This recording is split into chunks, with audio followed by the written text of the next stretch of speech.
we're going to talk about distance, midpoint, plus the partial distance between 2 points on a segment. So first off, the midpoint of a segment is the point that divides the segment into 2 equal segments. This means it divides your segment up into 2 congruent halves, which then you can set those 2 parts equal to each other to solve for x.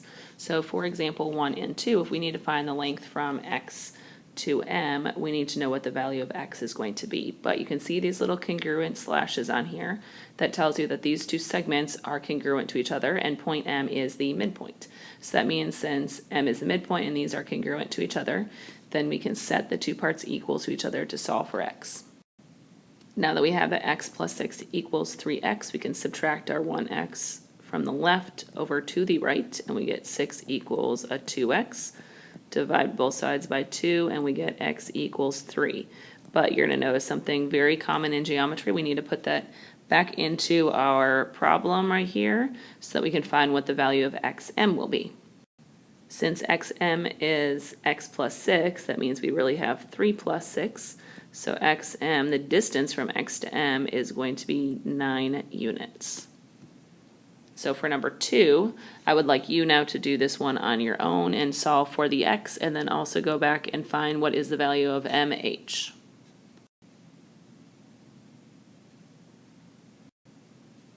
So you should have set it up this way. If you subtract your 2x from the right over to the left side, that would give us a 2x minus 9 equals 5. If we add our 9 to the right, then we get 2x equals 14, divide both sides by 2, and we get x equals 7. But again, we need to find the value of mh, and mh is really 2x plus 5. So you should have taken 2 times 7, and then add 5 to that, so we get 14 plus 5, or that would be a 19 for mh.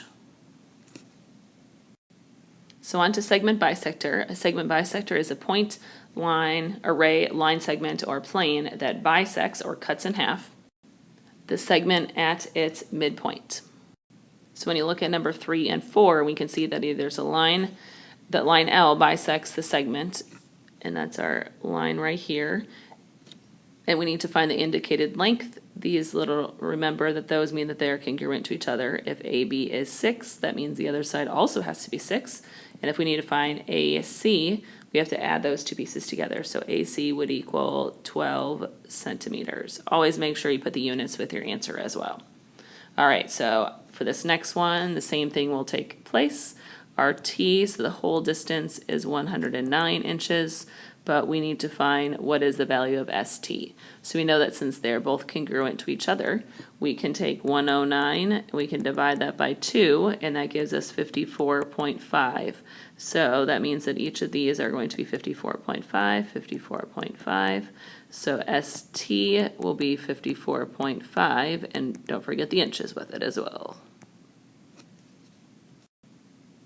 For the midpoint formula, if we have actual coordinates, will be x plus x divided by 2, comma, and then y plus y divided by 2.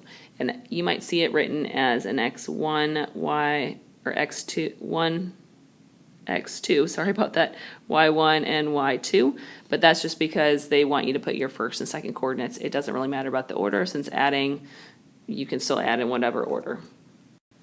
What that will look like then for number 5 is if we label our x and y's for S and R, we need to find the midpoint of that segment. So we would take our 2 x's, so that would be a 3 and a 3, and put them together.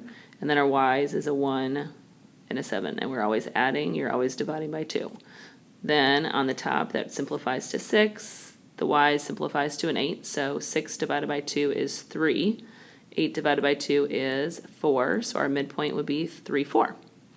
On number 6, I want you to do this one now on your own, so if you need to, push pause. Your 2 x values should have been 2 and 6. Your 2 y values would be a 4 and a 6. That would give you an 8 over 2 and a 10 over 2 when you add them together. But an 8 divided by 2 would give you a 4, and a 10 divided by 2 would be a 5. So your midpoint would be 4, 5. Some of the time, for number 7, some of the time you're going to see it where we give you only one endpoint, but we give you what the final answer is. So we give you what the midpoint will be for the problem. And you have to find what the other endpoint is going to be. And that's what this situation is going over. So what I'm doing is I'm drawing it basically up and down like this. So my midpoint is in between. I have two endpoints and I abbreviated that. So we have one midpoint is our 4, 2, or the only midpoint we have is going to be 4, 2. We have an endpoint that is 10, 6. And that's our point T, but we need to figure out what the other endpoint is going to be. Now remember, it's the same distance away, so your x's and your y's are going to be the same distance away on the other side. That means that we need to compare the x's and y's. So between the 10 and the 4 right here, it is going from 10 down to the 4, so it's decreasing by 6. So that means that I need to decrease by 6 to find my next x value. So if I take 4 minus 6, so 4 minus 6 would give me a negative 2. So that means my negative 2 is going to be my x value in my endpoint. I need to do the same thing then for the y's. So from 6 down to a 2 goes down 4, so I'm subtracting 4. So I need to subtract 4 more to get where the next y value will be. So 2 minus 4 gives us also a negative 2. So our endpoint K, they're calling it, is going to be at 2, negative 2. Now for the last part, we're going to talk about the distance formula. And the distance formula we can use to calculate the distance between two endpoints. It's also known as the length of the segment. But distance and length are never going to be a negative value.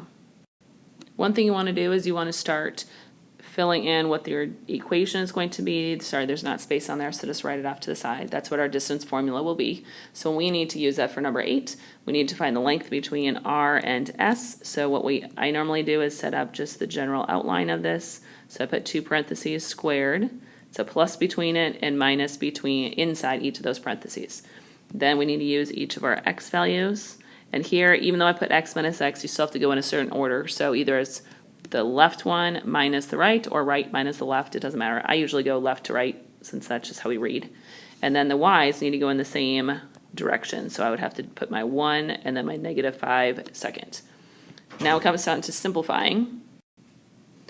Always watch out for the double negative. So if you have a double negative, we can change it to plus. So this gives us a 4 and then quantity squared, so that'd be 16.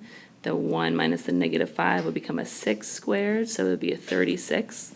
We can add those together, and then 16 plus 36 gives us a 52. So the square root of 52, we're going to round to the nearest tenth, and that would be 7.2111. And we're going to cut it off right after the 2, so that would be 7.2 will be your final answer. For this very last question, there's quite a few steps you need to follow, and make sure that you follow them in order. So first we need to find the rise and run on the graph, because we're going to graph these two coordinates, and we want to find the point P that is going to be 3/4 the distance from point A to point B. So we need to count the rise and the run on the graph. So first go ahead and graph the coordinates. The rise on this one is 12, so up and down is 12, and then across for the run would be 16 spaces. So remember, you want to count the actual little boxes. There's 1, 2, 3, 4, 5, 6, 7, 8 on this side, and then there would also be 8 on the other side. So if you look at where the coordinates are, that makes it a little bit faster as well. All right, so over here you want to write down on the left-hand side the rise and the run. So what we're going to do is we're going to divide by the equal parts. And when you look at your fractions, this is 3/4. That means that there are 4 equal pieces that we are dividing up this segment right here. And if there are 4 equal pieces, we need to divide up our rise and our run with those equal pieces. So that gives us a 3 and a 4. Then we need to multiply by the numerator, and the numerator in our fraction is the top number, so that would be a 3. They're multiplying both of those by 3. So that gives us a 9, and that gives us a 12. Now remember, the rise is up and down, the run is a cross, and run deals with your x, the rise deals with your y. So that's always the same no matter what when you are graphing. So when we have a positive 9, we need to go up, and a 12 is a positive number, so we're going to go to the right. But the original coordinates we're always going to start with the left coordinate. That's just how it always is. So when they say it's 3/4 the distance from A to B, you're going to start at point A. So point A is at -8, -7, and that is the rise and the run. Since the run is the 12 to the right and the rise is the 9 up, you have to think of now positive or negative. Because it's to the right, you are going to be adding 12. And the 9 is up as well, so you are going to be adding 9 to those numbers up there. So -8 plus 12 and the -7 you started with, and adding our 9, and that'll give us what our new coordinates are going to be. So -8 plus 12 gives us a 4, -7 plus 9 gives us a 2, and if you graph that, 4, 2 is right here. So that means this is 3 parts and this is 1 part, but really overall that's 3/4 the distance away from our point A, and that would be your final answer.